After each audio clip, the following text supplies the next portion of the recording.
آزاد کشمیر ضلع باغ سے تعلق رکھنے والی کمیونٹی کے لیے اوورسیز باغ کمیونٹی فورم اور نیلا برڈ فاؤنڈیشن UK کے اشتراک سے پہلی یادگار عید ملن پارٹی کی پروقار تقریب برمنگھم مقامی ہال میں انعقاد پذیر ہوئی، جس کی میزبانی کے فرائض اعزاز احمد شائق اور جاوید عباسی نے سر انجام دیے۔ تقریب کا باقاعدہ آغاز تلاوت کلام پاک اور نعت رسول مقبول صلی اللہ علیہ وآلہ وسلم سے کیا گیا، جبکہ اس موقع پر ضلع باغ آزاد جموں و کشمیر سے تعلق رکھنے والی مقتدر سیاسی، سماجی، مذہبی اور صحافتی شخصیات نے خصوصی شرکت کی۔ اس موقع پر مقررین کا کہنا تھا کہ اوورسیز باغ کمیونٹی فورم برطانیہ میں مقیم تارکین وطن کے لیے ایک ایسا نایاب اور منفرد پلیٹ فارم ہے جہاں بلا تفریق رنگ و نسل تمام افراد کسی بھی وقت جمع ہو کر اپنی خوشی غمی ایک دوسرے کے ساتھ بانٹ سکتے ہیں۔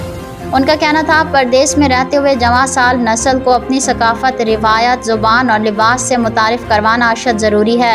ان کا کہنا تھا کہ یہ پلیٹ فارم نئے آنے والے افراد کے مسائل کو کم کرنے اور ان کی تکالیف میں ریلیف پہنچانے میں کلیدی کردار ادا کرے گا۔ ان کا مزید کہنا تھا کہ یہ فورم بالعموم آزاد کشمیر اور بالخصوص باغ کی کمیونٹی کو آپس میں جوڑنے اور اتحاد و اتفاق کے ایک لازوال فضا ہموار کرنے میں سنگ میل ثابت ہوگا۔ دور و نزدیک سے آئے ہوئے معزز مہمانوں نے منتظمین کی اس مخلصانہ کاوش کو بے حد سراہا، جبکہ جاوید عباسی اور اعجاز احمد شائق نے دور و نزدیک سے آئے ہوئے مہمانوں کا صمیم قلب سے شکریہ ادا کیا۔ اس موقع پر قربان عباسی، ڈاکٹر نیاز راجہ، سردار کیسر ستار خان، مسعود رضا، عمران راجہ، سردار سعادت عباسی، سید محسن عزیز، محمد شریف عباسی، ذوالفقار احمد، ساجد عباسی، راجہ تنویر خان،